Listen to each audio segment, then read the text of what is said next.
Good. We'll find out. It's like in 25 minutes' time. Hello, and welcome back to Chasing the Grail, episode 1C, not episode 3. Thank you. It's needed. Just to remind you, Yes. and everyone, in the last episode, you gave me a little bit of a grilling. I think you were quite kind, though, so thank you. Yeah. It's got to be. Watches are kind. Am I going to return the favour? We'll find out.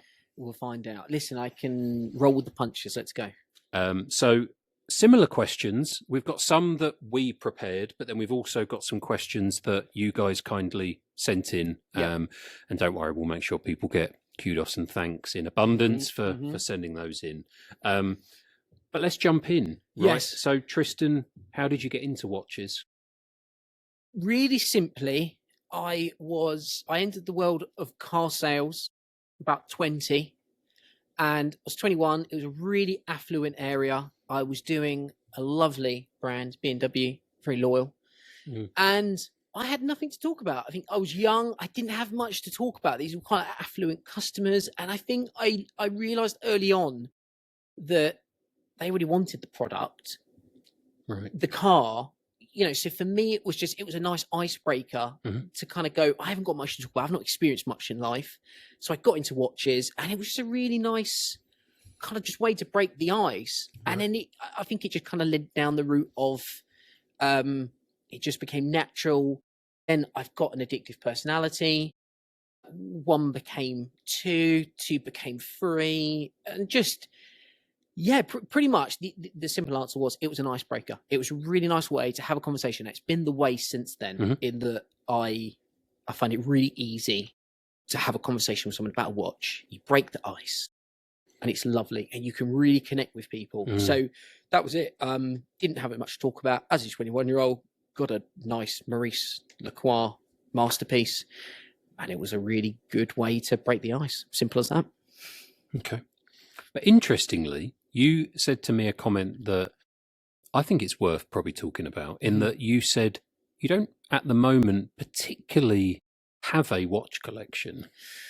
No. I guess kind of where I'm at in what I do, which is I'm still in the car world. So I have a car company. We do at least brokering, spent a long time with BMW, but I was getting to a point kind of from a watch point of view where that addiction that I mentioned 5 minutes ago was getting so rife. My wife pretty much put it to a point where she was like, it's either me or the watches. Wow. Now, I couldn't give up either.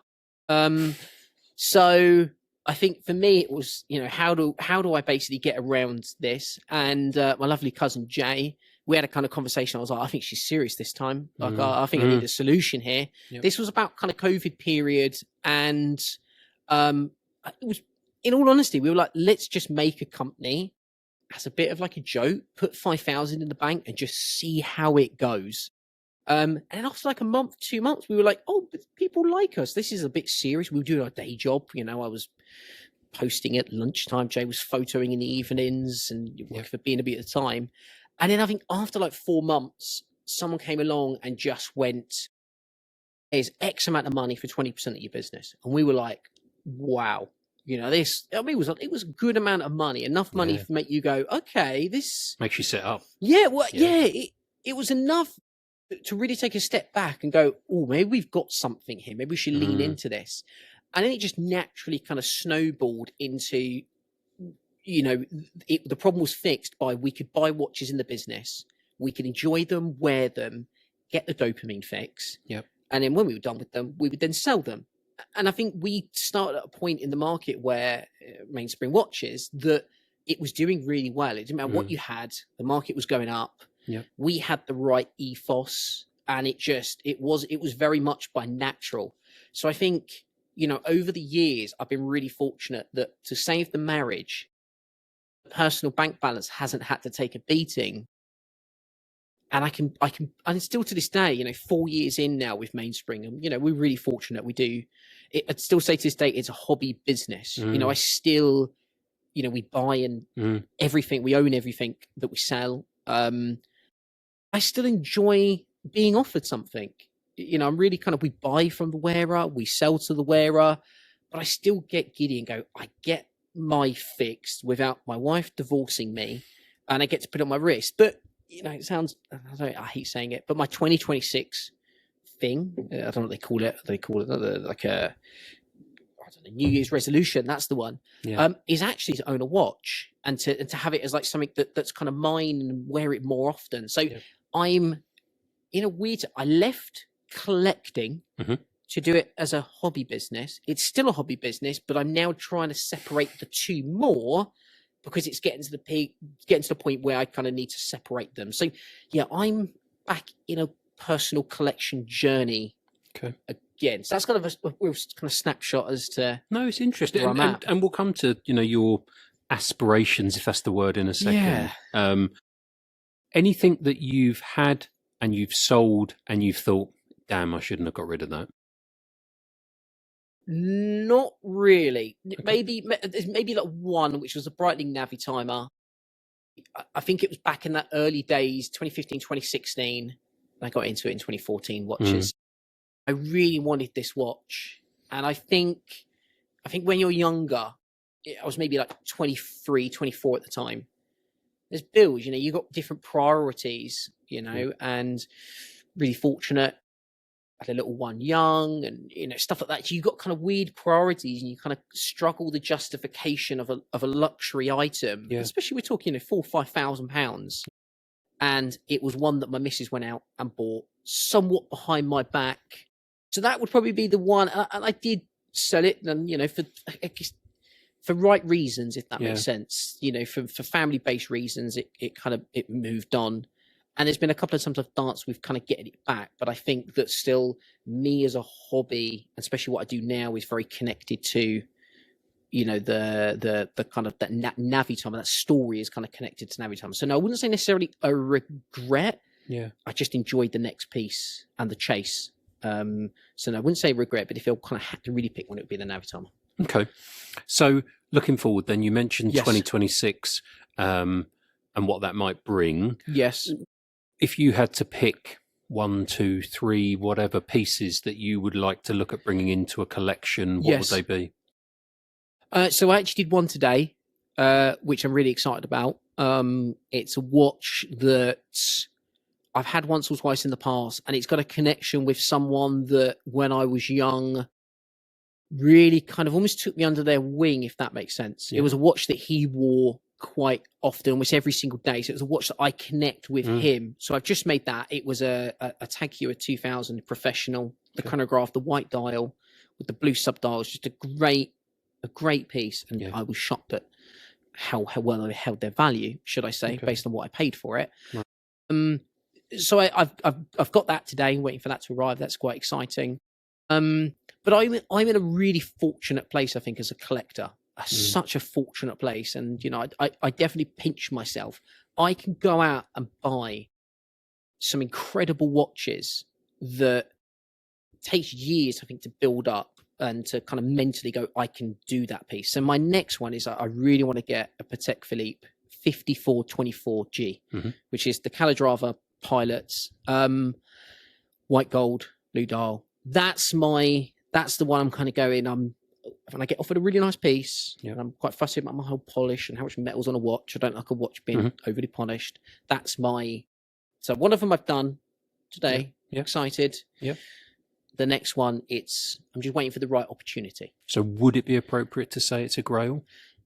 Yes. Yeah, I probably would say. I'd say, for me, if someone was to kind of go, what's a Grail? I would say it's the most kind of piece you long for, and intrinsically priced wise, it's that one you kind of go, it's you have to gulp. Yeah, it's a stretch. It's a stretch. Special. Yeah, it's special. Yeah, you have to mentally get there. Yeah. And I think that's what makes a Grail. But sometimes there's Grail that lands, you don't expect it. And I've got one now like that. So yeah, I'd say it would be a Grail in its brand sense. Okay. Fast forward, say, I don't know, 3 years. Yes. Where would you see your collection? Difficult, because I one of those people that even back in the day, I would get anxious about it going over like 4 or 5. Right. So even the idea, if I'm playing it on my head, being like, oh, I'd love to get like 20, I'm then going, don't be a fool. You can't handle that. You'd be crying on your bed looking at them. Yep. So I think, I don't know. I think I'm very early getting back into it from a personal point of view, which I'm kind of quite excited about. So I don't know. I think I'd love to explore some pieces that I think are, when you're early in watch collecting, were incredibly aspirational. Or, you know, for me, like my 4th or 5th watch was a Audemars Piguet Royal Oak 15450 ST, and I remember this is how crazy the day was. It was a 37mm one, and this was the conversation from the retailer, and they went, if you take the white one brand new, you'll get 20% off, and if you take the blue one, you'll get 15% off. I should have picked the blue one. I took the extra 5%, but that was back in the day when it was like those discounts were available. But it was too much watch too soon. I wasn't ready. I wasn't there mental. It was a Grail, but it was like gained 14 seconds a day, and Audemars were like, no, that's fine. They're not, 15 seconds is fine. You're like, oh, okay, knock the bezel. It's £3,000. So it's, I think I can kind of start to look at some of those pieces and go, I can do those mentally now and get there. So I think I'd like to add some pieces which are, I guess, hitters. I would probably say I'd like to sit down and go, I've built up a really nice collection of aspirational things that I've worked for and been able to get, and then mixed in with some bits from nods from past that are connected to people which have been inspirational. Has that bit of story for you? Yeah, a little bit of story. Yeah. So that's it. Anxiety, I don't think I can handle 20, but it's probably going to end up in 20. I just need to battle that and get the therapy, and just the more I talk about it, the more it's going to help. Yeah. So if anyone knows a good therapist, get in touch. Please do. Yeah. Maybe 2 or 3. We'll share them. Yeah, we'll share them. Yeah, exactly. So you spoke a little bit about your wife. Yes. We actually had a question from Steve in Basingstoke. Yes. And his question was, does your wife fully support your watch addiction, was his words. You can say hobby collection, whatever suits you best. Or is she trying to get you into the Timepieces Anonymous program? She does my books. Oh. So she's probably no hiding. There's no hiding it. I do get the odd, like, she'll look above the computer and I'll just get the eyes where she's doing like an invoice, and she's like, oh, was that, did you mean to buy that one? The loss on that one? What happened there? But I think, we're really fortunate that, especially with Mainspring, because it is not a livelihood business. It's a hobby business. There's no one taking money out of it. So because she's doing the books, they look good. Yep. I'm really fortunate. So I would probably say yes. I'm at that beautiful period whereby, really fortunate in life now, where I could turn around and go, I'm going to buy that. And she won't really care. Cars are a different story, but watches, I think I'm kind of almost in like the free pass. She's like, you know what you're doing. But she's also learned this beautiful trick. In the early days, if she said no, I'd be like, well, damn, I want it more. I would almost be like, I want it. Now she knows if she says yes to something, then play out of my head, I don't want it anymore because she said yes, which is weird. So reverse psychology. Basically, yeah, she's a therapist in a way. Yeah. Clever. So yes, she does condone it, but in like a weird way that I don't think many people could have that beautiful reason as to why. But I'm fortunate that she understands it's my quirk, my therapy. So all good. Yeah. Okay. So one more question that we had come in. This one's from Perry in Portsmouth. And his question was, if you had a 3-watch collection, which styles and brands would it likely comprise of? Rolex, yes. I think, is it the most exciting watch and got the most character? I'd probably say no, but I do think it belongs in a collection. It's reliable, it ticks a lot of boxes. From a bracelet point of view, I don't think anyone makes better bracelets. I don't, just the intrinsicness and the way that they come together. I just think that they are the best at what they do, proportion wise. So I would probably say a Rolex, would be up there. Maybe like a Submariner. Really not going by my answer because one of mine is a Yachtmaster 42, which is on Oyster Flex, which is a damn good strap. My second would probably be some sort of dressy / quirky piece. I guess trying to think of options really that I would almost go down like the leather or rubber route. So I can think of maybe like a Breguet Tradition. Okay. Just art. Just. Would you read the time on it? No, because it's not really there for that. Yeah, if anyone has that good eyesight, Yeah. you would use your phone. Yeah. It's that Christopher Ward Bel Canto style. Yeah. But you just look at it and just go, you have an appreciation of time. Plus it nods into that dress element. So I'd probably say something like that. And then third watch, I think there's a pattern here, which is I go more by straps, which is odd. Okay. I wouldn't go like 3 braces. I would go bracelet, leather, and then a rubber. For me, something on Oyster Flex is really good. I really do quite like that. But again, there's amazing options out there from non-OEM brands that you can really kind of really mix up the style and kind of get some rubber straps on. But yeah, it would be something on, if it was me, I would have 2 really nice pieces.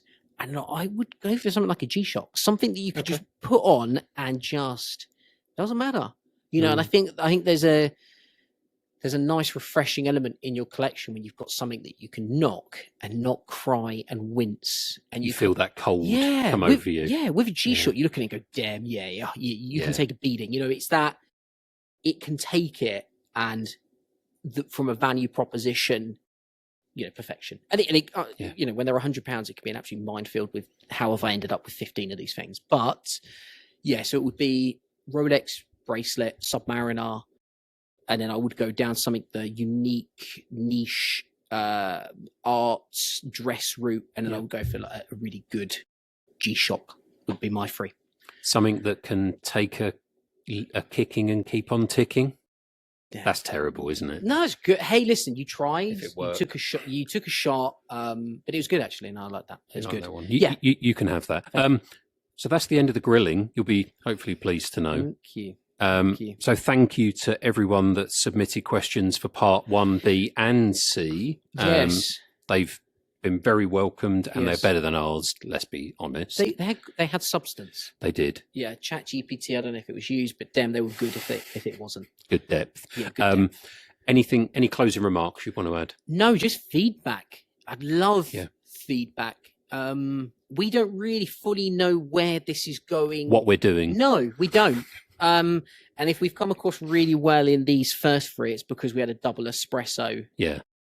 Beforehand. Yeah. But I think just feedback, almost a kind of, we're maybe not going to find what our niche is, but it's almost a, what does everyone else want? And we can try it. If we enjoy it, we'll keep doing it. Because I think if we're enjoying it, people are going to come back. And then, that's, so just feedback.